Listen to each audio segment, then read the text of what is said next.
Okay okay okay అవన్నీ మళ్ళీ వస్తాను మస్తానరావు గారు మీ దగ్గరికి. పసులూరి సురేష్ గారు గుడ్ మార్నింగ్. సో ఓవరాల్గా ఏంటి చంద్రబాబు నాయుడికి పెద్దిరెడ్డి రామచంద్రారెడ్డికి మధ్య కాలేజీలో ఉన్నటువంటి గొడవల కారణంగానే ఇప్పుడు ఆయన మీద కేసులు పెట్టారు అని చెప్పి జగన్మోహన్ రెడ్డి లాంటి వ్యక్తి మాట్లాడడం ఎంతవరకు కరెక్ట్? నిజంగా అలాంటి పరిస్థితే ఉందంటారా? ఇప్పుడు ఏంటి పిఏసీకి పూర్తి స్వేచ్ఛనిచ్చారు, మీ పార్టీలో ఇప్పుడు స్వేచ్ఛ వచ్చిందని మీరు భావిస్తున్నారా యాజ్ ఏ అధికార ప్రతినిధిగా? రాజుగారు, మీకు ప్యానెల్లో పాల్గొంటున్నటువంటి తోటి సభ్యులందరికీ కూడా నా నమస్కారాలు.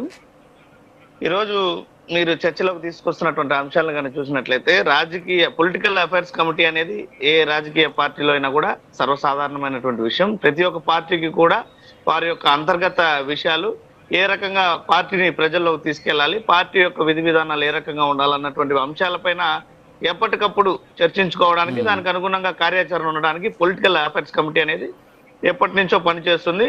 ఈ రోజు కేవలం నిన్న జరిగిన అది వాస్తవంగా పొలిటికల్ అడ్వైజరీ కమిటీకి పూర్తి నిర్వచనం, అది మీరు చెప్పింది పూర్తి నిర్వచనం. గతంలో కూడా ఈ రకమైన అయితే ఇంత బహిర్గతంగా జరిగినటువంటి పరిస్థితి కన్నా ఈ రోజు మీకు అంత ఓపెన్ ప్లాట్ఫామ్ పైన జరగడము, దాన్ని బయట మీడియాకి వీటన్నిటికి కూడా ఇవ్వడము, జగన్మోహన్ రెడ్డి గారు మాట్లాడిన అంశాలను బయటకు ఇవ్వడం వల్ల మీకు ఈ రోజు అదొక చర్చాంశంగా రావడం జరిగింది. కానీ మొదటి నుంచి కూడా ఏ అంశం పైన కూడా పార్టీ అంతర్గతంగా ఒక చర్చ జరిపిన తర్వాతే వాటిపైన కార్యాచరణ ఉంటుంది తప్ప ఎక్కడ కూడా ఈ రకంగా లేదు. మీరు ఈ రోజు అంటున్నారు ఈ రోజు మీకు స్వేచ్ఛ లభించిందని చెప్పి. పార్టీ అంశాలు ఏదైనా కూడా ఉన్నటువంటి ముఖ్యులందరితో కూడా చర్చించిన తర్వాతే దాని యొక్క కార్యాచరణ రూపకల్పన జరుగుతుంది మొదటి నుంచి కూడా. ఇకపోతే ఈ యొక్క అరెస్టులు, ఈ యొక్క కేసులు అంశాలకు తీసుకున్నట్లయితే నిన్న ఈ మాజీ ఇంటెలిజెన్స్ చీఫ్ గా పనిచేసినటువంటి పిఎస్ఆర్ ఆంజనేయులు గారి అరెస్టు, ప్రభుత్వము మొదటి నుంచి కూడా అధికారంలోకి వచ్చినప్పటి నుంచి ఇప్పటి వరకు కూడా ప్రభుత్వం పైన ఏదైనా పెద్ద ఎత్తున వ్యతిరేకత వస్తే ఏదో ఒక అంశం మీద ఈ యొక్క రాజకీయ కక్షపూరితమైనటువంటి కేసులు ఏవైతే మొదటి నుంచి జరుగుతున్నాయో ఆంధ్ర రాష్ట్రంలో, ఆ రకమైనటువంటి అరెస్టులను, కేసులను వెలుగులోకి తీసుకురావడం, తద్వారా ప్రభుత్వానికి అనుకూలంగా ఉన్నటువంటి ఛానల్స్ లో దీని మీద పెద్ద ఎత్తున విస్తృతమైనటువంటి ప్రచారం కల్పించి ప్రజల దృష్టిని మరల్చడం తప్ప మరొక ఉద్దేశం కాదు. ఈ యొక్క పిఎస్ఆర్ ఆంజనేయులు గారు ఎవరైతే ఐపీఎస్ అధికారి జగన్మోహన్ రెడ్డి గారి ప్రభుత్వంలో ఇంటెలిజెన్స్ చీఫ్ గా ఉన్నారు, వారిని ఈ యొక్క ముంబై నటి జత్వాని విషయంలో అరెస్ట్ చేయడము, రిమాండ్ తీసుకోవడము, ఇవన్నీ చూస్తుంటే కూడా ప్రజల్లో వచ్చేటువంటి వ్యతిరేకతను దారి మరల్చడానికి జరిగేటువంటి కేసులు, అరెస్టులు తప్ప వీటిలో వాస్తవాలు ఇది. అంటే ఏంటంటే జత్వానీకి పాపం అన్యాయం జరగలేదంటారా? అంటే జత్వానీకి సంబంధించినటువంటి విషయంలో వీళ్ళేమి అసలు కనీసం యాక్షన్ కూడా లేదంటారా?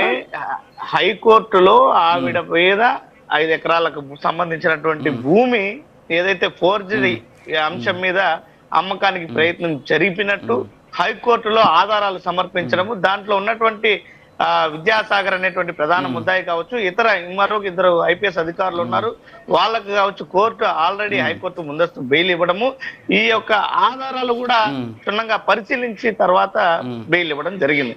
అయితే ఇప్పటి వరకు కూడా జత్వానీ గారి తరఫున బలమైనటువంటి ఆధారాలు సమర్పించలేదనే విషయాన్ని కూడా మీరు గమనించాలి.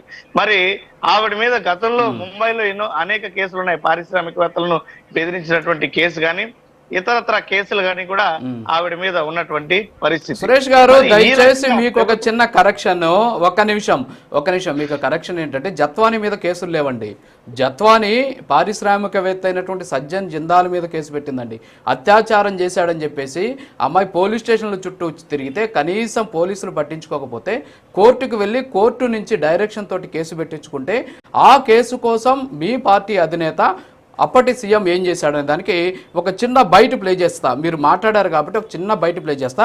ఒక్కసారి పీసారు ఆ బైట్ 1 జగన్మోహన్ రెడ్డి గారు ఆ బైట్ ఒక్కటి ప్లే చేయండి please. Any difficulty that you have, whatsoever difficulty that you have, we are just a phone call away, and I assure you that the entire government would stand by you in supporting you whatsoever the need may be. ఈ రోజు సజ్జన్ జిందాల్ గారికి మన అందరి తరఫున assurance ఇస్తా ఉన్నా.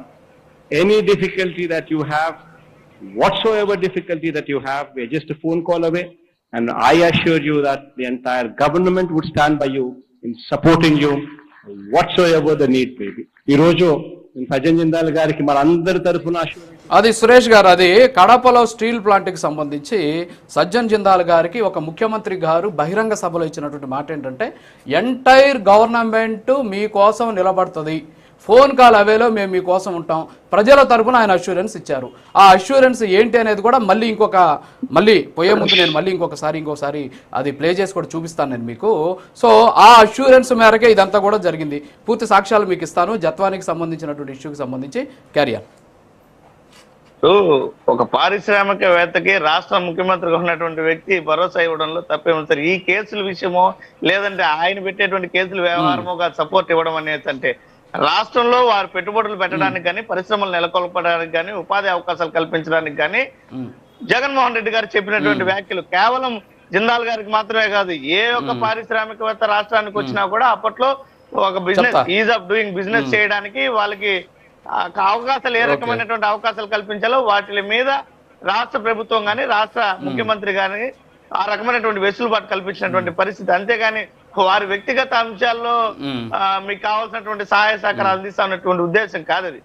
రాష్ట్ర పరిధిలో వారి రాష్ట్ర పురోగభివృద్ధికి ఏ విధంగా సహాయ సహకారాలు, పరిశ్రమల నెలకొల్పన, వీటన్నిటి మీద అవసరమైనటువంటి సహాయ సహకారాలు కేవలం జిందాల్ గారికి కాకుండా ప్రతి ఒక్కరు ఎవరైతే ఆంధ్ర రాష్ట్రం మీద మొగ్గు చూపి వచ్చి పెట్టుబడులు పెడుతున్నారో వాళ్ళందరికీ కూడా కావాల్సినటువంటి సహాయ సహకారాలు రాష్ట్ర ముఖ్యమంత్రి వర్యులు చేసినటువంటి పరిస్థితి.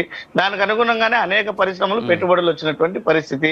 ఈ రోజు జత్వాని గారి మీద నాకు మీరు కాస్త సమయం ఇస్తే నేను ఆ ముంబైలో ఉన్నటువంటి కేసు వివరాలను కూడా మీ ముందు ఉంచుతాను ఖచ్చితంగా. ఇంకోటి ఏంటంటే మీరు అక్కడ ఆ కేసులో ఖచ్చితంగా ఫోర్జరీ ద్వారా అమ్మకాలకు కొనసాగాయి అనేటువంటి అంశాన్ని హైకోర్టు కూడా ధృవీకరించి బెయిల్ ఇచ్చినటువంటి పరిస్థితి.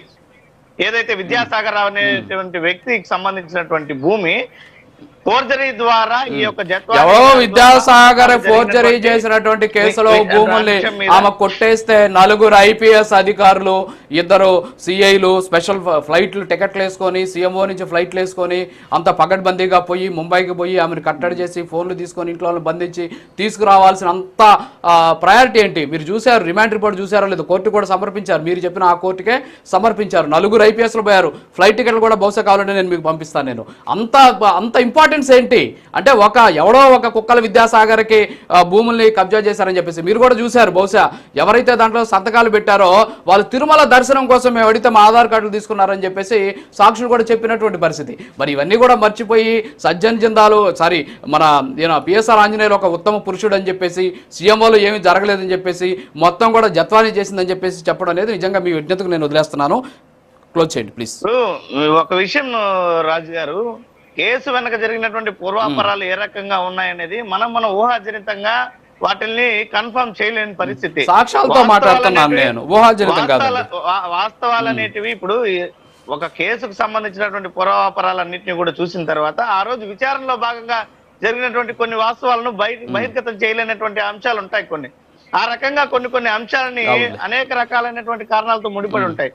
ఈ రోజు వాటిని ఏదో మనం తీసుకొని ఒక ఊహాజనితమైనటువంటి కన్ఫర్మేషన్ మనం చేయకూడదు. ఎందుకంటే వాస్తవాలు అనేటువంటి పూర్తి విచారణ తర్వాత వెలుగులోకి వచ్చేటువంటి పరిస్థితి.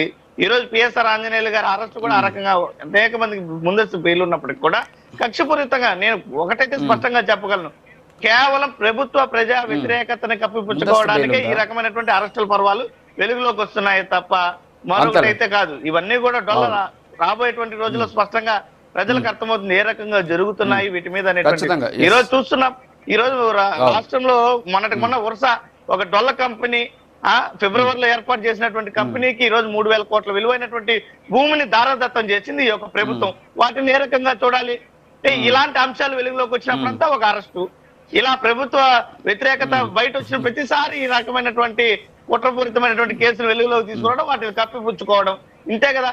ఎక్కడైనా సూపర్ 6 గురించి ప్రశ్నిస్తే ఒక కేసు, ఏదైనా కుంభకోణాన్ని బయటికి తీసుకొని వస్తే ఒక కేసు, ఈ రకంగా ప్రజల దృష్టి మరల్చడానికి తప్ప ఇంకోటి లేదనేది స్పష్టంగా తెలుస్తోంది కదా. ఈ యొక్క 10 నెలల కాలంలో పసుపులేటి సురేష్ గారు చాలా గట్టిగా మాట్లాడుతున్నారు. వైఎస్ఆర్ కాంగ్రెస్ పార్టీ వాయిస్ గట్టిగా వినిపిస్తున్నారు. మీ మీద ఏమైనా కేసులు పెట్టారండి? 8 కేసులు అయ్యాయి సార్. మీకు FIR కాపీలు పంపించమంటే దాని మీద ఒక చర్చ తీసుకుందాం. ఈ 10 నెలల కాలంలో మీ మీద 8 కేసులు పెట్టారా? 3 నెలల కాలంలోనే సార్. జనవరి, ఫిబ్రవరి, మార్చి. ఓకే, మార్చి 3 నెలలు ఎందుకు పెట్టారు సార్ ఆ కేసులు? అంటే